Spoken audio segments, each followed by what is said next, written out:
بسم اللہ الرحمن الرحیم الحمد للہ رب العالمین والصلاة والسلام علی سید المرسلین وعلی آلہ وصحبہ اجمعین. قال اللہ تبارک وتعالی اعوذ باللہ من الشیطان الرجیم شہر رمضان الذی انزل فیہ القرآن ہدی للناس وبینات من الہدی والفرقان. محترم سامعین، یہ رمضان المبارک کا مہینہ ہے. اس ماہ میں قرآن مجید کا نزول ہوا ہے اور گویا یہ پورا رمضان المبارک کا مہینہ جشن قرآن مجید ہے. رمضان اور قرآن مجید کا ایک گہرا تعلق ہے. رمضان کے روزے فرض ہوئے تو یوں کہا گیا لعلکم تتقون، اے ایمان والو تم پر روزے فرض ہوئے ہیں تاکہ تمہارے اندر تقوی پیدا ہو جائے. دوسری طرف قرآن کا تعارف یوں ہوا ہے کہ الف لام میم ذالک الکتاب لا ریب فیہ ھدی للمتقین، کہ یہ وہ کتاب ہے جس میں کسی طرح کی کوئی شک و شبہ کی گنجائش نہیں ہے.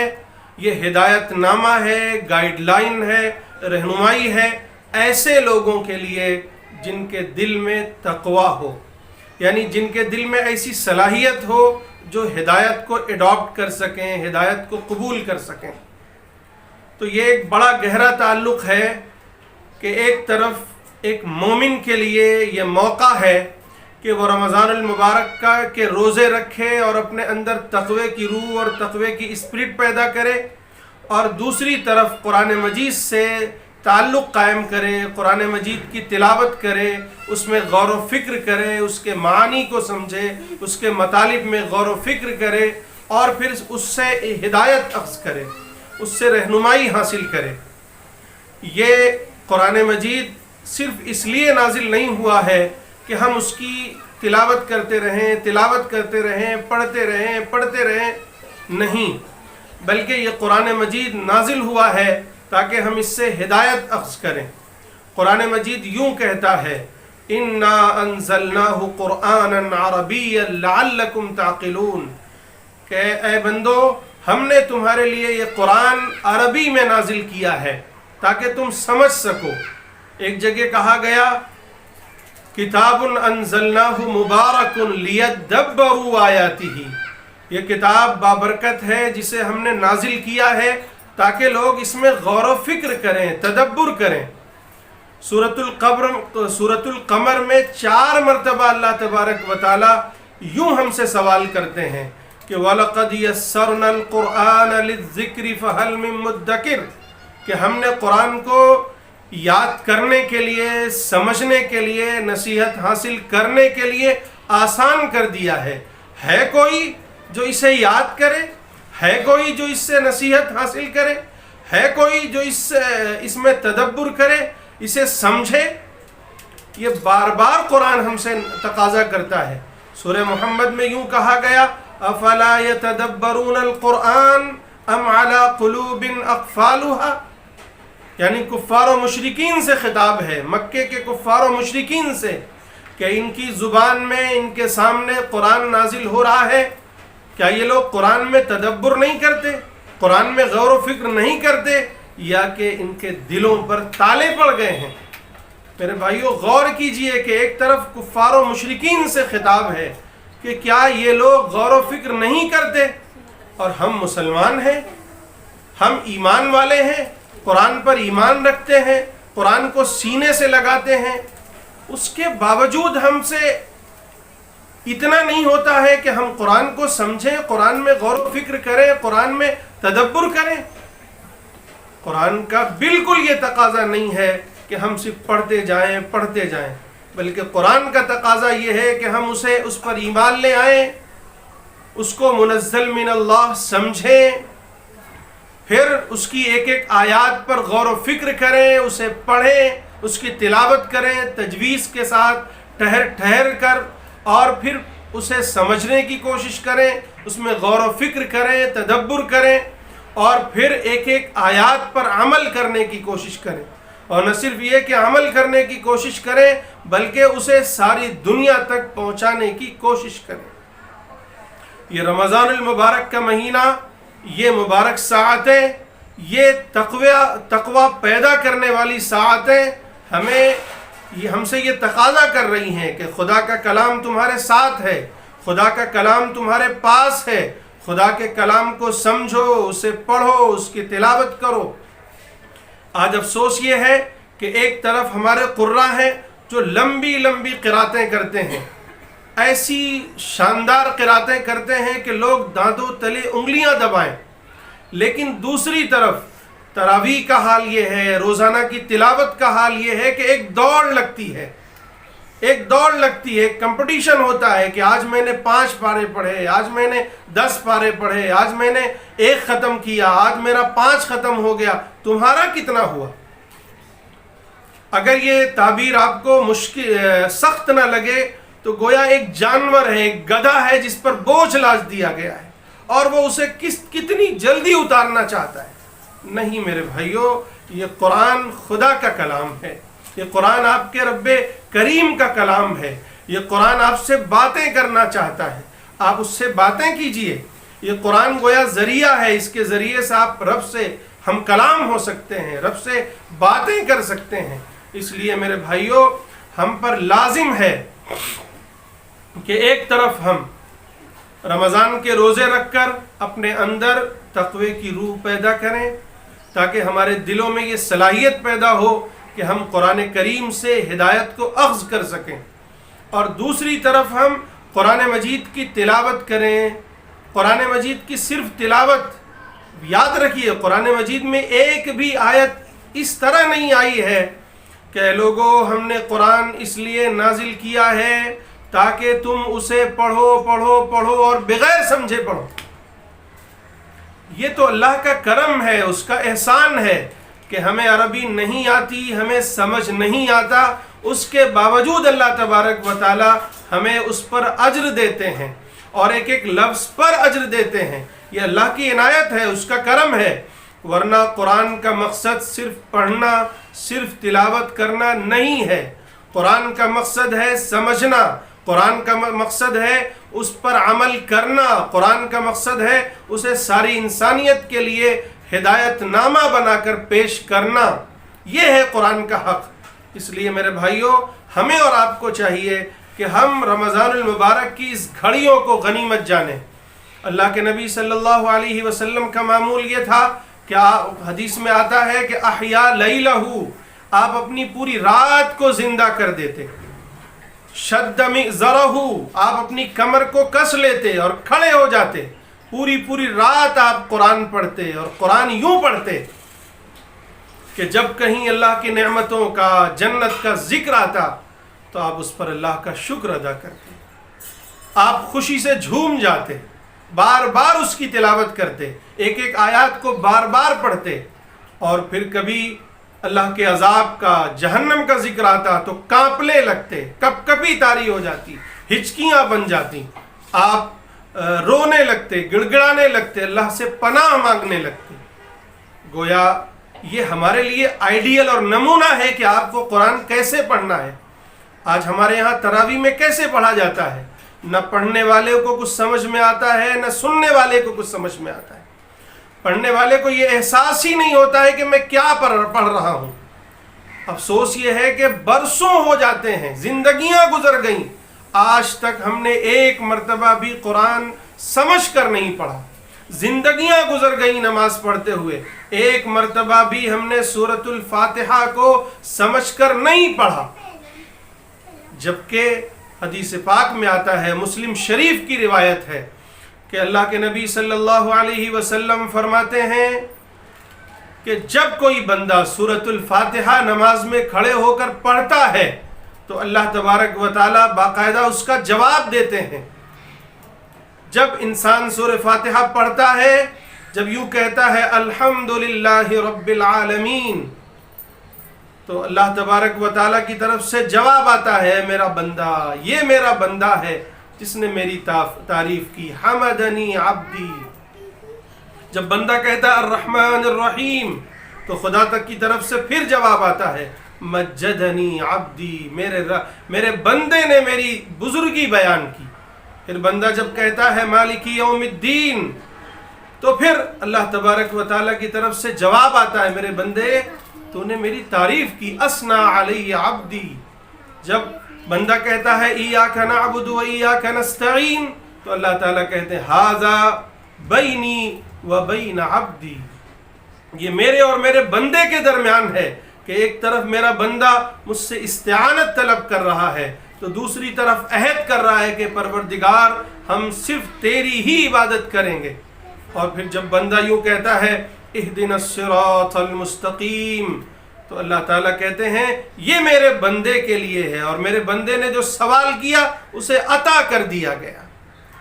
یوں سورہ فاتحہ ایک بندہ جب پڑھتا ہے تو اس کا پروردگار اس کو لبیک کہتا ہے، گویا میرا بندہ تو میرے سامنے کھڑا ہوا ہے، میں حاضر ہوں، میں تیرا جواب دینے کے لیے حاضر ہوں۔ گویا ایک بندہ جب قرآن نماز میں پڑھتا ہے تو اپنے پروردگار سے ہم کلام ہوتا ہے، لیکن میرے بھائیوں یہ ہم کلامی کا شرف اسی وقت آپ کو ہم اور ہمیں حاصل ہو سکتا ہے جب ہم ایک ایک لفظ کو سمجھتے ہوئے پڑھیں، غور و فکر کرتے ہوئے پڑھیں۔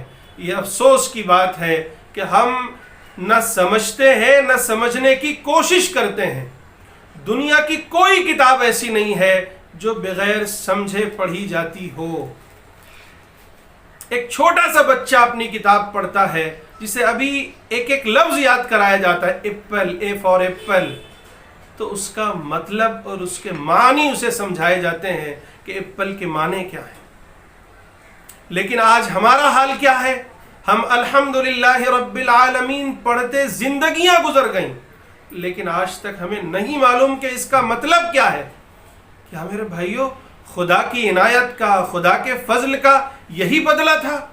خدا نے فضل فرمایا کہ ایک ایک لفظ پر بغیر سمجھے بھی ہمیں اجر عطا فرما رہا ہے، تو کیا اس کا حق یہی ہے کہ ہم زندگی بھر سمجھنے کی کوشش نہ کریں؟ تو آئیے میرے بھائیوں اس رمضان میں ایک عہد کرتے ہیں کہ یہاں سے شروع کریں گے ہم قرآن کو سمجھنا، اور پورے سال میں کم از کم ایک مرتبہ پورے قرآن کو سمجھ کر پڑھیں گے۔ یہ تو ان کے لیے ہے جو عربی نہیں جانتے ہیں، قرآن کی زبان نہیں جانتے ہیں، لیکن جو لوگ قرآن کی زبان جانتے ہیں، عربی جانتے ہیں، ان پر لازم ہے کہ جب جب بھی وہ قرآن پڑھیں، جب جب بھی نماز میں پڑھیں، ویسے تلاوت کریں تو سمجھتے ہوئے تلاوت کریں، غور و فکر کرتے ہوئے تلاوت کریں۔ کیوں؟ کیونکہ اللہ کے نبی صلی اللہ علیہ وسلم نے فرمایا 3 دن سے پہلے قرآن کو ختم مت کرو۔ اس کی وجہ کیا فرمائی؟ اللہ کے نبی فرماتے ہیں لا یفقہ من قرأ القرآن فی اقل من 3، کہ جو 3 دن سے پہلے قرآن کو پڑھ لے، قرآن کو ختم کرے، وہ قرآن کو سمجھ نہیں سکتا ہے۔ اس کا مطلب کیا ہے؟ اس کا مطلب یہ ہے کہ اللہ کے نبی کے یہاں، صحابہ کے یہاں یہ تصور ہی نہیں تھا کہ قرآن کو پڑھا جائے اور بغیر سمجھے پڑھا جائے۔ اس لیے قرآن کو پڑھیے، سمجھ کر پڑھیے۔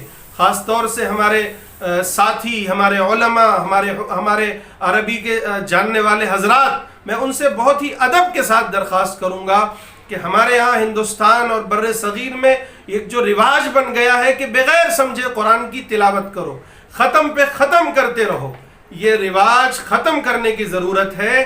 اس کی جگہ ہمیں قرآن کو سمجھ کر اس کو غور و فکر کے ساتھ پڑھنے کا ایک رواج قائم کرنا ہے۔ خاص طور سے علماء اپنے گھروں میں، اپنی مسجدوں میں اور اپنے قرب و جوار میں، اپنے محلوں میں یہ ماحول بنائیں کہ دیکھو بھائیو قرآن کو سمجھ کر پڑھنا ہے، ایک رکوع پڑھنا ہے لیکن سمجھ کر پڑھنا ہے، غور و فکر کرنا ہے۔ ایک بڑی عام سی غلط فہمی یہ ہے، کچھ لوگ کہتے ہیں کہ قرآن کو صرف علماء ہی سمجھ سکتے ہیں، دوسرے لوگ نہیں سمجھیں، یا کچھ لوگ کہتے ہیں کہ نہیں قرآن ہر شخص سمجھ سکتا ہے۔ تو اس میں صحیح بات یہ ہے میرے بھائیوں کہ قرآن ساری انسانیت کے لیے ہدایت نامہ ہے، ہر فرد بشر کے لیے سمجھنے کے لیے آسان ہے۔ قرآن کو سمجھنا، قرآن سے نصیحت حاصل کرنا، قرآن سے عبرت حاصل کرنا، قرآن میں تدبر کرنا اور یہ معلوم کرنا کہ میرے رب کا پیغام کیا ہے، یہ ہر کس و ناکس کے لیے بالکل جائز بھی ہے اور آسان بھی ہے۔ لیکن دوسری طرف جو لوگ ذرا سی عربی جان لیتے ہیں یا ذرا سا ترجمہ قرآن سمجھ لیتے ہیں، وہ مجتہد بننا شروع کر دیتے ہیں، وہ مسائل کا استنباط کرنا شروع کر دیتے ہیں۔ میں ایک واقعہ آپ کو بتاؤں۔ ایک دوست ہے ہمارے، انہوں نے قرآن کا مطالعہ شروع کیا۔ ایک دن کہنے لگے کہ قرآن میں کہا گیا ہے ہاتھ دھلو فاغسلوا وجوہکم وایدیکم الی المرافق وامسحوا برؤوسکم وارجلکم الی الکعبین، کہ چہرے کا دھلو، چہرہ دھلو، ہاتھ دھلو، سر کا مسح کرو اور پیروں کا، یعنی وامسحوا برؤوسکم کے آگے وارجلکم ہے، تو انہوں نے کہا دیکھو مسح کرنا سر کا اور پھر پیر کا۔ تو میں نے کہا یہ ہے ہمارے علماء جو منع کرتے ہیں کہ قرآن میں کو ہر کس و ناکس کو اس طرح نہیں سمجھنا چاہیے۔ اس کی اصل وجہ یہ ہے کہ ہر آدمی مجتہد بننے لگتا ہے، وہ یہ سمجھے کہ اگر مجھے کوئی بات متفقہ مسائل سے الگ کوئی بات سمجھ میں آ رہی ہے تو اس کا مطلب یہ ہے کہ میرے فہم میں کچھ کمی ہو رہی ہے، میں کسی عالم سے دریافت کر لوں، کسی جاننے والے سے پوچھ لوں، فَاسْأَلُوا أَهْلَ الذِّكْرِ إِن كُنتُمْ لَا تَعْلَمُونَ۔ اور یہ کامن سی بات ہے، آپ جس چیز کو نہیں جانتے ہیں، مثلا ڈاکٹری ہم نہیں جانتے ہیں، کوئی ٹیبلٹ مجھے ملا نہیں سمجھ میں آ رہا ہے، کسی ڈاکٹر سے معلوم کیجئے یہ کیا ہے، یہ ٹیبلٹ کس چیز کا ہے۔ تو یہ ہے، یعنی افراط و تفرید کا ہم شکار ہیں۔ کچھ لوگ تو قرآن کو سمجھنا بالکل ممنوع یا حرام سمجھتے ہیں کہ نہیں صرف علماء ہی سمجھیں گے، ہم نہیں سمجھ سکتے۔ یہ بالکل غلط ہے۔ قرآن کو ہر کس و ناکس سمجھ سکتا ہے۔ قرآن کے ترجمے اردو میں، انگلش میں، ہندی میں اسی لیے کیے گئے ہیں تاکہ ہم اور آپ سمجھیں، اور جہاں نہ سمجھ پائیں وہاں کسی عالم سے، کسی مفسر سے جا کر معلوم کر لیں، اچھی طرح بات سمجھ میں آ جائے گی۔ دوسری طرف کچھ لوگ یہ کہتے ہیں کہ نہیں سمجھنا اتنا آسان ہے کہ کسی عالم، کسی سمجھنے والے کی، کسی ماہر کی ضرورت ہی نہیں ہے، اور پھر وہ قرآن کے چند الفاظ سیکھ کر یا عربی کے چند الفاظ سیکھ کر مجتہد بن کر بیٹھ جاتے ہیں، اب نئے نئے مسائل کا استنباط کرتے ہیں۔ تو یہ دونوں طریقہ غلط ہے۔ معتدل رائے یہ ہے کہ قرآن کو سمجھیں، لیکن عوام کی ایک حد ہے کہ اس سے نصیحت حاصل کریں، اس سے عبرت حاصل کریں، اور جہاں سمجھ میں نہ آئے وہاں ماہرین سے معلوم کریں، امام صاحب سے معلوم کریں، ائمہ سے معلوم کریں، فقہا سے معلوم کریں، وہاں قرآن کے ماہرین سے، علماء سے معلوم کر لیں۔ مختصر یہ میرے بھائیوں کہ یہ رمضان کا مہینہ ہے جو تقوی پیدا کرنے کے لیے، تقوی کے حصول کے لیے آیا ہے۔ رمضان کے روزے اسی لیے فرض ہوئے ہیں۔ دوسری طرف قرآن نازل ہوا ہے جو ہماری ہدایت کے لیے، نصیحت کے لیے نازل ہوا ہے، جو ایسے لوگوں کے لیے ہدایت نامہ ہے جس کے اندر تقوی کی اسپرٹ ہو، تقوی کی روح ہو۔ تو ہمیں چاہیے کہ ہم اس رمضان کے مہینے میں تقوی کا حصول کریں، تقوی کی روح پیدا کریں اور قرآن سے استفادہ کریں۔ قرآن کو پڑھیں، قیام اللیل کریں، رات میں جب پڑھیں، جب تراویح میں پڑھیں، کم از کم علماء جو سمجھنے والے ہیں وہ پڑھیں، تو اس استحضار کے ساتھ پڑھیں کہ میرا مالک مجھ سے کیا کہتا ہے، میں اس سے ہم کلام ہو رہا ہوں، میں سمجھ رہا ہوں، قرآن مجھ سے باتیں کر رہا ہے، اور مجھے اس قرآن کے ذریعے خدا سے باتیں کرنے کا شرف حاصل ہو رہا ہے۔ اور قرآن کو سمجھنے کی کوشش کریں، علماء سے رابطہ قائم کریں، اور باقاعدہ قرآن کی کلاسز شروع کریں، قرآن کو سمجھیں۔ جیسے دیگر چیزوں کو آپ اخبار پڑھتے ہیں، بغیر سمجھے تو نہیں پڑھتے ہیں، لیکن قرآن کے ساتھ ایسا کیا ہے کہ بغیر سمجھے ہم پڑھیں گے؟ یہ تو اللہ کا کرم ہے، اس کا فضل ہے کہ اس نے آپ کو بغیر سمجھے بھی نیکیوں کا وعدہ کر لیا ہے، اجر آپ کو ملتا ہے۔ لیکن قرآن کو سمجھنا، قرآن پر عمل کرنا اور پھر اسے ساری انسانیت تک پہنچانا، یہ ہماری آپ کی ذمہ داری ہے۔ انشاءاللہ میں اب جو اگلا ویڈیو آپ کے سامنے پیش کروں گا اس میں قرآن مجید کے حقوق پر گفتگو ہوگی۔ اللہ تعالیٰ مجھے بھی اور آپ سب کو بھی عمل کی توفیق نصیب فرمائے۔ وآخر دعوانا ان الحمدللہ۔